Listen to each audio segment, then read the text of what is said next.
I give a call to the member for Adelaide. Thank you, Mr Speaker. Mr Speaker, my question is to the Minister for Social Security Services. How is the Albanese Labor government providing more support in the safety net for pensioners, and are there any threats to this support being provided? Give a call to the Minister for Social Services. Well, thank you, Speaker, and I'd like to thank the member for Adelaide for his question and for his advocacy for seniors in his electorate.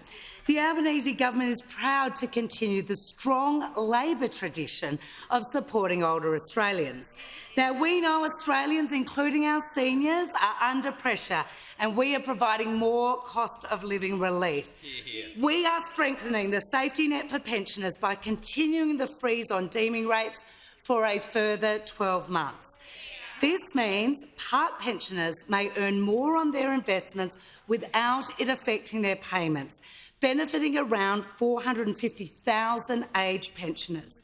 Now, our government is also increasing the maximum rates of rent assistance by a further 10%.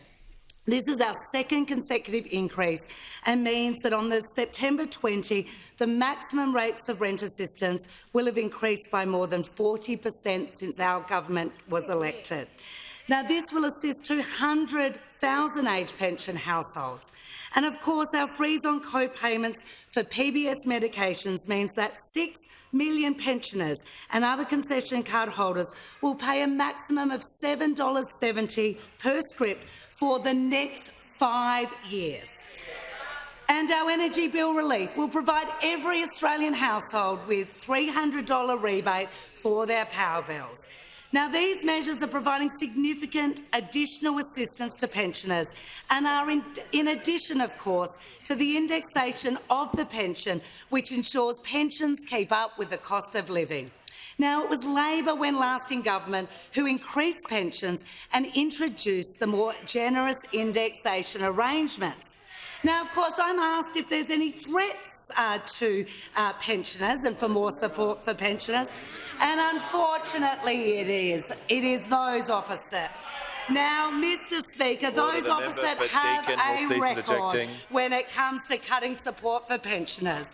Now, despite promising no cuts to the pension, the former coalition government did exactly the opposite.